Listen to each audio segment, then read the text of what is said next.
할렐루야.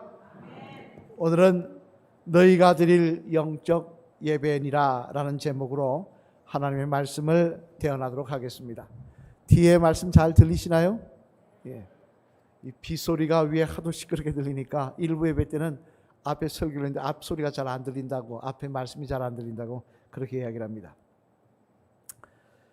영국에는 나라가 인정하는 영국 최고의 문학상인 휘트브레드 문학상이라는 문학상이 있습니다만, 그 상을 수상한 작품 중에 1989년에 수상한 작품인 시계의 눈 밑에서, 우리가 보는 저 시계 눈 밑에서라는 작품이 있습니다. 이 작품의 저자는 크리스토퍼 놀란이라는 사람인데요, 그는 그의 삶을 자전적인 소설로 이 소설의 적음으로 말미암아 그 놀라운 상을 받았는데, 그런데 더 놀라운 사실은 이 놀란이라는 저자는 3살 때 내성마비가 와서 말하지도 못하고 몸을 움직이지도 못하는 그런 처지였다는 것입니다. 다시 말해 내성마비 때문에 온몸이 마비가 되어서 머리 하나만 조금 까딱까딱 움직일 수 있는데 단 말은 못했다는 것입니다. 그래서 오직 눈으로만 의사소통을 할 수가 있었으며, 나중에는 이제 나이가 들어서는 타자로 의사소통을 했는데요. 어떻게 타자를 쳤느냐? 몸을 움직일 수 없는데 어떻게 타자를 쳤느냐? 머리에다가 요만큼 조그만한 짝대기를 달아서 고정을 시켜가지고 타자기를 머리 앞에 두고 이렇게 머리로 찍어서 타자를 쳤다는 거예요. 기가 막힌 이야기 아닙니까? 그죠? 그 타자기 하나하나 맞춰서 머리를 이게 맞춰가지고 찍으면서 타자를 쳤는데, 그렇게 그런 A4 이런 종류의 한 장 앞뒤면도 아니고 앞면 한 장 타자 치는데 몇 시간이 걸리느냐? 12시간이 꼬박 걸렸다고 합니다. 그런 그가 어떻게 그렇게 방대한 양의 소설을 적어낼 수 있었느냐? 참 놀라운 일이 아닐 수 없습니다만, 그래서 기자가 물어봤다고 합니다. 상을 받는 그에게 어떻게 이런 타자로 이 많은 양을 칠 생각을 했느냐? 그랬더니 그가 다시 타자기를 달래서 찍어서 한참 만에 대답을 주는데요, 뭐라고 답을 줬냐면 이렇게 말을 줬다는 것입니다. 나는 보시는 대로 쓸모없는 육체를 가지고 있습니다. 그러나 내 주변의 사람들이 나를 여기까지 오게 했습니다. 그들의 사랑과 은혜에 조금이라도 보답하고자 노력했던 것이 지금의 내가 있게 된 원동력입니다. 즉 도저히 자기 스스로는 그런 일을 할 수가 없지만 끊임없이 자기를 격려해주고 또 용기를 북돋워주며 사랑으로 품어준 주변 가족과 또 친구들이 있었기에 그들의 은혜를 생각하면 가만히 있을 수 없어서 그 모든 사랑받았던 것을 글로 적으려고 노력을 했는데 결과적으로 이 상을 받게 되었다는 것입니다. 여러분 대단하지 않습니까? 영국 최고의 그 몸을 가지고 영국 최고의 상을 받은 소설을 적어낸 것만도 해도 하루에 12시간씩 타자를 쳐서 요거 한 페이지 적어내는, 그렇게 해서 소설을 적어낸 것도 대단하지만, 또 하나 주변의 사람들의 베푼 은혜를 당연히 여기지 않고 그 은혜에 자기가 뭔가 보답해야 되겠다, 그런 생각을 하는 그 마음이 참 대단하지 않습니까? 저는 이 글을 읽으면서 그런 생각을 해봤습니다. 물론 내 주변에 받은 은혜도 크지만 또 하나 하나님으로부터 우리가 받은 은혜는, 그 무조건적인 사랑은 이런 말로 할 수가 없는데, 그렇다면 과연 저는 어떤 모습으로 하나님 앞에 서 있는가, 하나님 앞에 어떤 보답을 해드리고 있는가 하는 것을 한번 생각해 보았습니다. 이 크리스토퍼 놀란이라는 사람은 자기가 받은 사랑 너무 놀라서 그 사랑 글이라도 해서 힘들지만 글이라도 쳐서 남겨야 되겠다는 마음으로 그 글을 만쳤는데, 나는 그 받은 사랑 어떻게 지금 보답하고 있느냐는 것입니다. 여러분은 이에 대해서 어떻게 생각하십니까? 여러분은 그 은혜와 사랑을 어떤 모습으로 하나님 앞에 보답하고 계십니까? 이에 대해서 오늘 본문 말씀해 보면 사도 바울은 그런 면에 있어서 우리들이 생각해 봐야 될 말씀으로 이런 말씀을 하고 계십니다. 우리 한번 오늘 본문 1절 말씀 한번 같이 읽어보실까요? 같이 읽겠습니다. 시작. 그러므로 형제들아 내가 하나님의 모든 자비하심으로 너희를 권하노니 너희 몸을 하나님이 기뻐하시는 거룩한 산 제물로 드리라. 이는 너희가 드릴 영적 예배니라. 아멘. 여기에 보면 사도 바울은 이야기합니다. 그러므로, 즉 너희가 그런 놀라운 사랑을 받았으므로 라는 뜻입니다. 이제 그 은혜를 받은 줄 너희가 알았으니, 깨달았으니 너희의 공로나 너희의 힘으로 된 것이 아니라 하나님의 전적인 은혜로 된 것을 너희가 알았으니 이제는 너희가 어떻게 하나님 앞에 보답해야 되느냐? 거기에 대해서 이렇게 이야기합니다. 너희 몸을 하나님 앞에 산 제물로 드려라. 그것이 너희가 마땅히 드려야 될 보답의 모습이다 라고 말씀하고 있더라는 것입니다. 그래야 너희가 정말 하나님의 은혜를 아는 자이다 라고 말씀하고 있는 것입니다.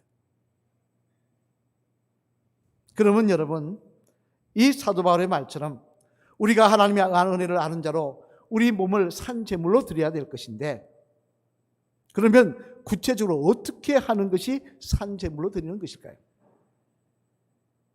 바라기는 오늘은 이 말씀을 통해 하나님의 놀라운 은혜와 사랑을 받은 성도답게 하나님이 기도하시는 대로 하나님의 그 은혜에 보답하는 모습으로 우리의 몸을 산 제물로 드릴 수 있는 그런 저와 여러분 되시기를 주님의 이름으로 간절히 축원을 드립니다. 그러면 하나님 앞에 우리 몸을 산 제물로 드린다는 것은 구체적으로 어떤 의미일까? 그 내용을 생각해 보면요, 먼저 첫째로 우리 한 같이 읽어보시겠습니다. 시작. 우리 자신을 깨끗하게 구별하여 하나님께 드리는 모습이 있어야 한다는 것을 말씀하는 것입니다. 뭐라고요? 우리 자신을 깨끗하게 구별하여 하나님 앞에 매일매일 드리는 것이 바로 산제사로 드리는 것이라는 것입니다. 신명기 17장 1절 말씀 같이 한번 읽어보시겠습니다. 앞으로 보시며 시작. 흠이나 악질이 있는 소와 양은 아무것도 내 하나님 여호와께 드리지 말지니 이는 내 하나님 여호와께 가정한 것이 됨이니라. 아멘. 이게 여기에 보면 하나님께 드려지는 산 제물의 특징이 있는데요, 그 특징이 뭐냐? 흠이 있어서는 안 된다는 것입니다. 다시 말해 깨끗해야 한다는 거예요. 깨끗하게 구별되어진 것만이 제물이 될 수 있다는 것입니다. 따라서 우리 몸을 하나님 앞에 산 제물로 드리라는 말씀은 무슨 이야기냐? 하나님 앞에 매일매일 우리가 살아가면서 나아올 때에 세상 사람들과는 다르게 깨끗하게 구별되어지는 삶의 모습으로 하나님 앞에 우리 자신을 드리는 모습이 있어야 한다는 그런 말씀인 것입니다. 얼마 전 글을 읽다가 현대 질병에 관한 내용을 읽은 적이 있습니다만, 그 글을 보니 요즘 코로나19 때문에 온 세상이 난리지만 여러분 난리지 않습니까? 왜냐하면 전염성이 너무 강하니까요. 그죠? 그러나 여전히 정작 이 인류의 제일 무서운 질병은 뭐냐? 에이즈라고 합니다. 왜냐하면 의학협회의 보고서에 따르면 앞으로 20년 안에 지구상의 인구 중에 8억 명 정도가 에이즈로 사망할 거라고 합니다. 60억 종의 8억이면 어마어마한 숫자입니다. 그죠?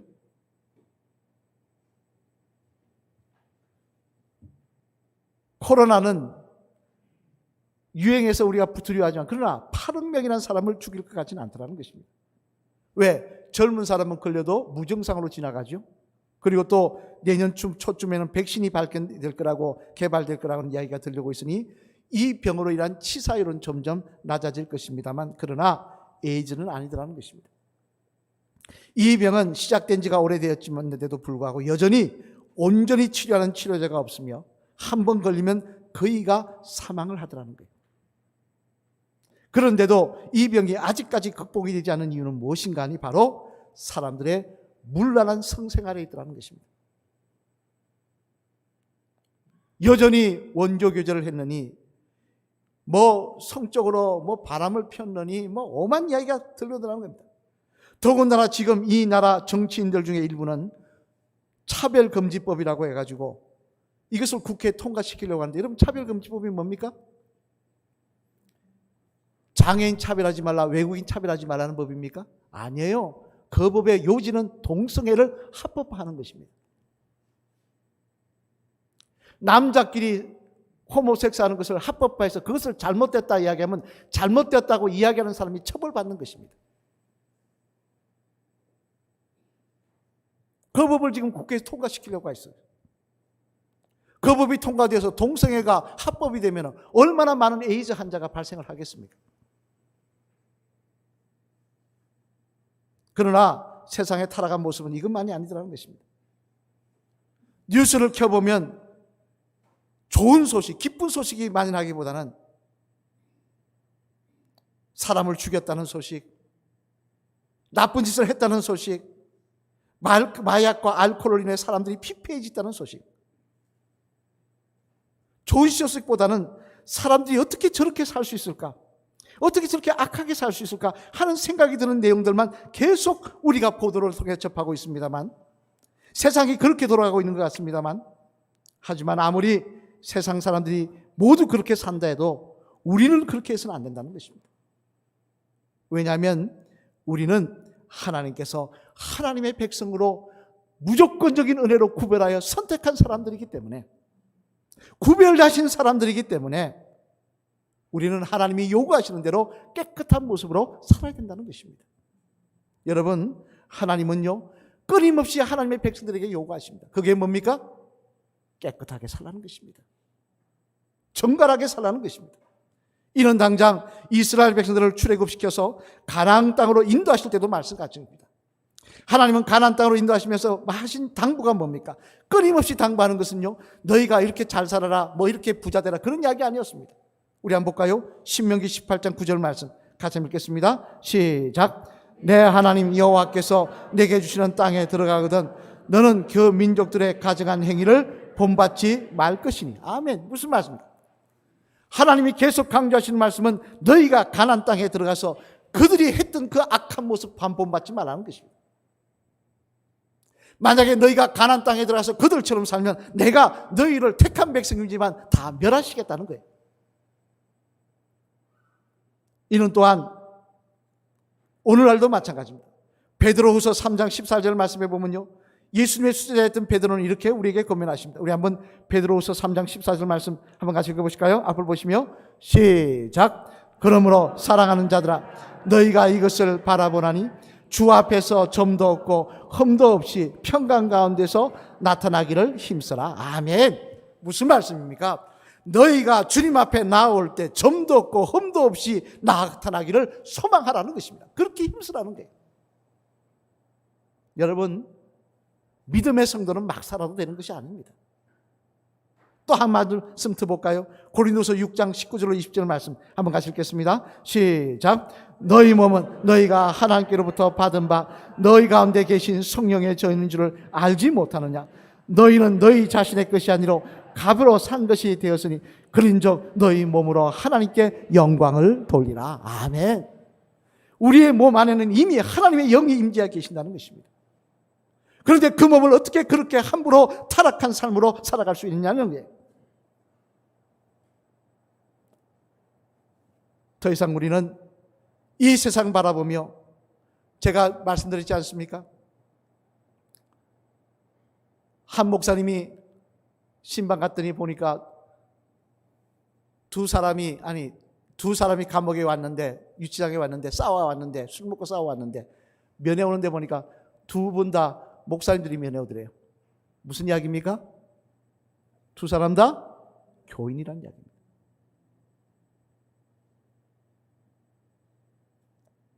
이 일뿐이겠습니까? 우리는 이렇게 살아서는 안 되는 것입니다. 주님 앞에 나오면서 더럽고 타락한 모습으로 합리화시켜서는 안 될 것입니다.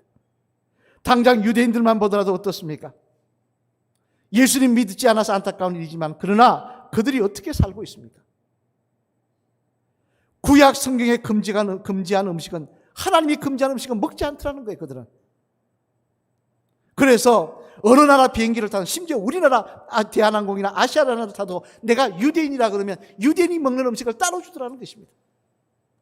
세상 사람들이 유대인의 음식 문화를 바꾼 것이 아니라 2000년 동안 포로 생활을 살았지만, 흩어져 살았지만 세상이 그들을 변화시킨 게 아니라 그들이 세상을 변화시키더라는 것입니다. 그런데 하나님을 믿는다고 하면서, 예수님을 믿는다고 하면서 우리가 세상을 변화시키지 못할 망정 세상과 타협하는 삶을 살아서는 되겠습니까? 세상 쾌락과 유혹에 손잡고 어쩔 수 없으니 그럴 수밖에 없느니 세상이 다 그러느니 그런 이야기하며 살아가서 되겠냐는 말씀입니다.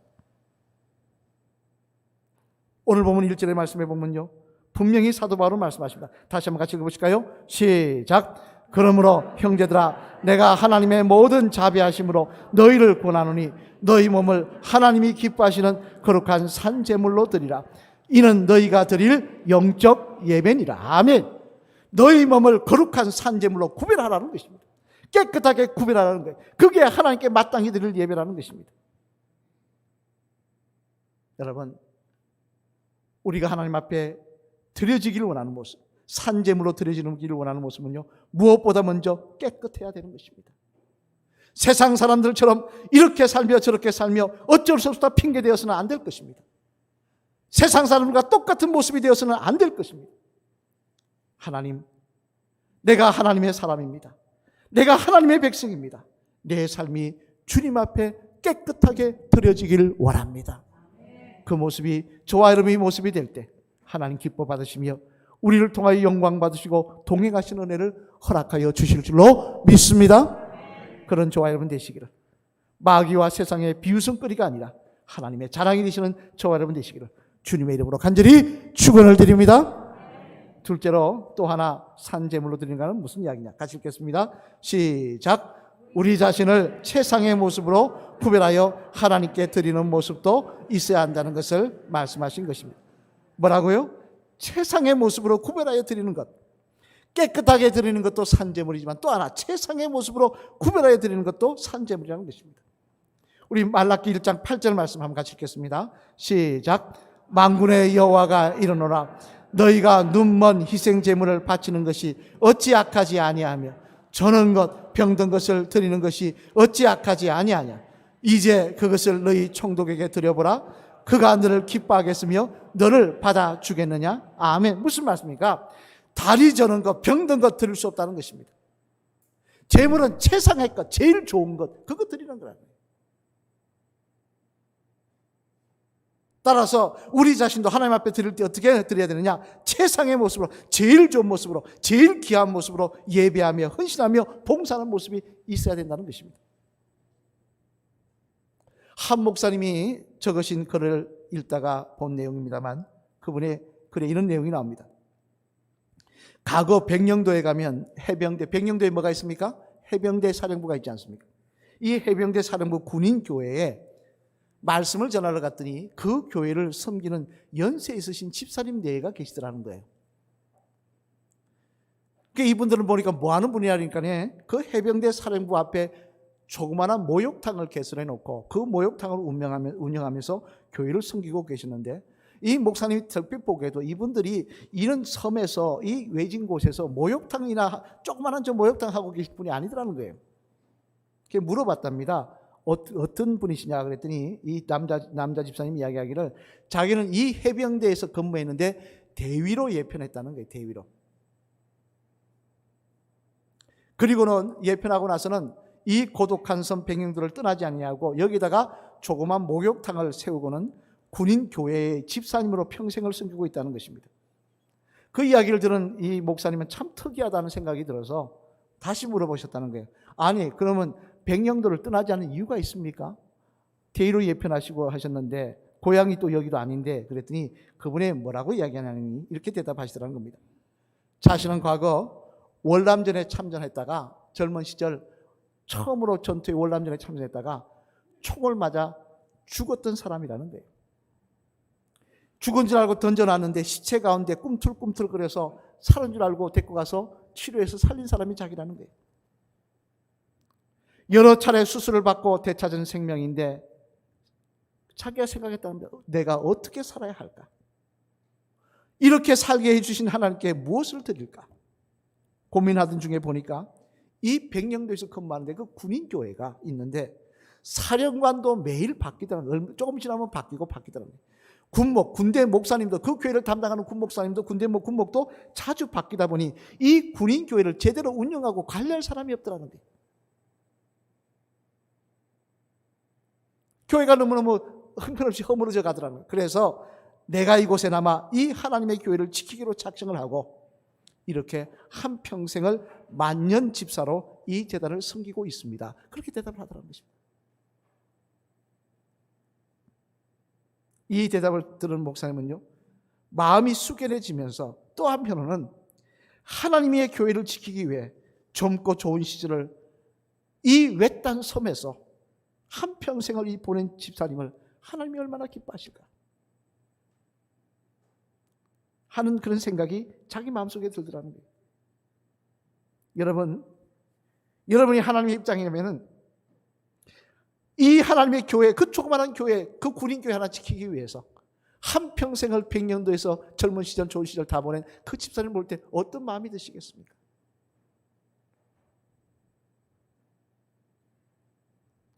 바로 이것이 하나님께 드리는 헌신의 모습인 것입니다.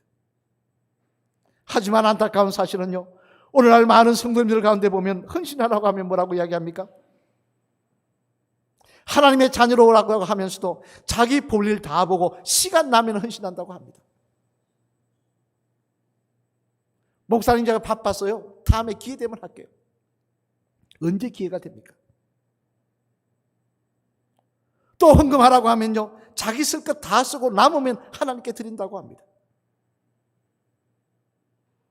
여러분, 그런 우리의 모습을 하나님 기뻐 받으시겠습니까?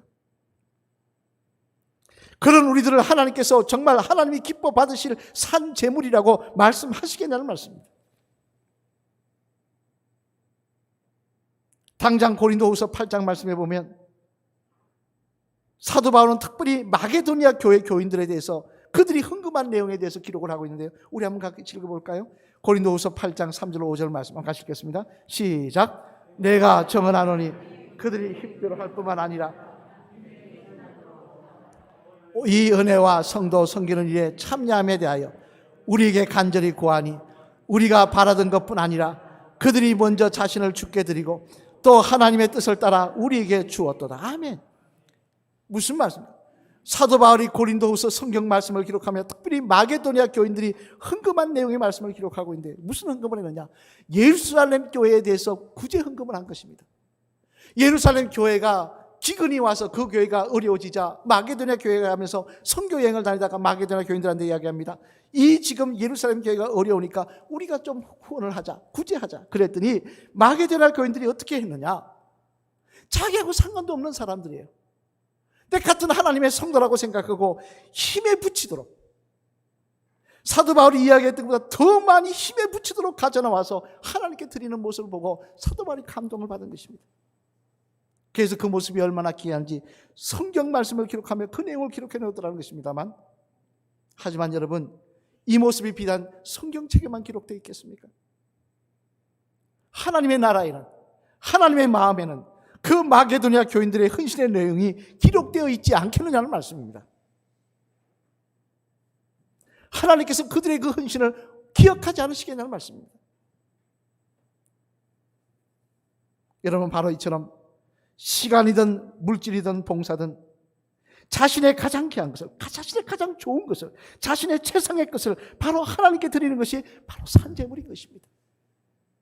뭐라 하면 핑계대고 뭐라 하면 어쩔 수 없다 그러고 뭐라 하면 다음에 기회 되면 그런다 하고, 그게 아니라 하나님, 내 인생의 최상의 것을 드립니다.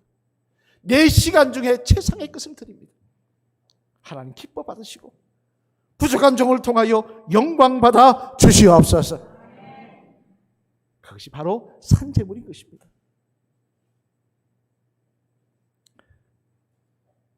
사랑하는 성도 여러분, 복음성가 중에 나는 예배자입니다라는 복음성가가 있습니다. 우리 한번 가서 한번 볼까요? 같이 한번 읽어보시겠습니다. 시작. 나는 하나님을 예배하는 예배자입니다. 내가 서 있는 곳 어디 있으나 하나님을 예배합니다. 내 영원 거룩한 은혜를 향하여, 내 마음 완전한 하나님을 향하여, 이곳에서 바로 이 시간 하나님을 예배합니다. 아멘. 이 가사에 보면 이렇게 내가 서 있는 곳 어디서나 하나님을 예배합니다. 내 삶이 예배가 되길 원한다는 것입니다. 그러면 어떻게 예배가 될 수 있습니까? 기도하고 찬양하고 말씀 나누면 예배입니까? 맞습니다. 그 예배입니다. 하지만 또 하나 예배가 있습니다. 오늘 본문은 뭐라고 얘기합니까? 우리의 삶이 산제물로 드려지는 것이 하나님께 드릴 마땅한 예배라고 말씀하십니다. 우리의 삶이 세상 사람들과 다르게 깨끗하게 구별하여 드려지는 모습, 그렇게 하나님 앞에 나아가는 모습, 우리 자신의 최상의 것을 드리려고 하는 모습, 그것이 바로 우리가 삶으로 드릴 하나님 앞에 산 제물이라는 것입니다. 예배라는 것입니다. 그 예배를 하나님 받으시고 우리를 기뻐하시며 우리의 삶 속에 하나님이 우리의 이름과 우리의 삶과 함께 동행하여 주신 은혜를 허락하여 주신다는 것입니다. 여러분의 인생길을, 저와 여러분은 인생길을 걸어가고 있습니다. 주님 오시라는 날이 언제인지 저희는 알지 못합니다. 내일이 될지 모레가 될지 알지 못합니다. 그러나 우리는 하루하루 인생길을 걸어가고 있습니다. 이 인생길 어떤 모습으로 걸어가고 계십니까? 하나님, 내 삶이 하나님 앞에 산제물 되기를 원합니다. 하나님 기뻐 받으시는 산제물 되게 하여 주시옵소서. 우리 한번 마주 오실까요? 집사님, 저는 정말 하나님께 제 자신을 산제물로 드리는 바른 예배자 되기를 원합니다. 그렇게 변화되는 것을 지켜봐 주세요. 할렐루야. 제가 여러분을 지켜보겠습니다. 여러분도 저를 지켜봐 주시길 바랍니다. 저와 여러분이 모두 하나님 앞에 산제물 되는 삶이 되시길 바랍니다. 오늘 보면 1절로 2절 말씀 앞을 보시면 다시 한번 읽어보실까요? 시작. 그러므로 형제들아, 내가 하나님의 모든 자비하심으로 너희를 권하노니 너희 몸을 하나님이 기뻐하시는 거룩한 산제물로 드리라. 이는 너희가 드릴 영적 예배니라. 너희는 이 세대를 본받지 말고 오직 마음을 새롭게 함으로 마땅히 변화를 받아 하나님의 선하시고 기뻐하시고 온전한 뜻이 무엇인지 분별하도록 하라. 아멘. 너희가 드릴 영적 예배니라. 마땅한 예배니라. 우리를 산제물로 드리는 것이 마땅한 예배라는 것입니다. 오늘도 이 예배 끝나고 우리는 또 세상에 나가서 살아갑니다. 그 삶의 자리가 하나님 앞에 마땅한 예배의 자리가 되셔서 하나님 기뻐하시는 산제물로 드려주시는 저와 여러분의 삶이 되시기를 주님의 이름으로 간절히 축원을 드립니다.